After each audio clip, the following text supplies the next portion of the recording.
Di tengah pandemi COVID-19, seluruh warga berempati untuk membuat alat pelindung diri atau APD bagi tenaga medis yang berjuang dan menjadi garda terdepan dalam menangani pasien terkontaminasi COVID-19.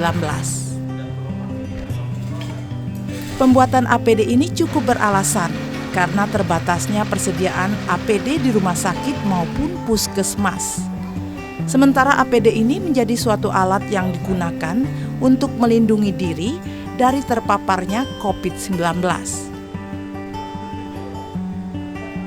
Kepedulian terhadap perjuangan tenaga medis memotivasi salah seorang warga yang juga seorang perawat untuk turut serta dalam menyediakan APD.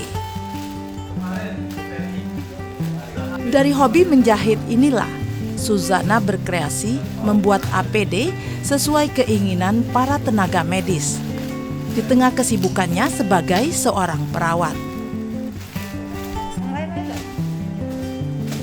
Untuk desain APD dibuatnya sesederhana mungkin dengan dilengkapi tutup kepala serta bentuk seperti baju astronot. APD ini dibuatnya dengan menggunakan bahan yang tahan air dan hanya sekali pakai, sehingga mampu melindungi tenaga medis dari penyebaran COVID-19. Kalau untuk APD sendiri, kebetulan saya sendiri kan perawat. Berawal dari kelangkaan APD di rumah sakit kami, kemudian saya bersama teman-teman yang lain itu berinisiatif untuk membikinkan APD untuk kebutuhan rumah sakit pada awalnya. Kemudian kami mengkonsultasikan kepada direktur bahwa bahan apa yang cocok, dan dari pemerintah sendiri itu yang merekomendasikan bahan non-woven, termasuklah bahan spunbond. Akhirnya kami tes ke rumah sakit oleh ibu direktur dan teman-teman bahwa bahan ini direkomendasikan dan bisa dipakai. Pembuatan APD dilakukan dengan mengajak warga sekitar turut serta menyediakan APD sesuai permintaan rumah sakit. Dalam satu hari bisa diselesaikan sebanyak 30 sampai 50 APD dengan harga per satu APD Rp70.000.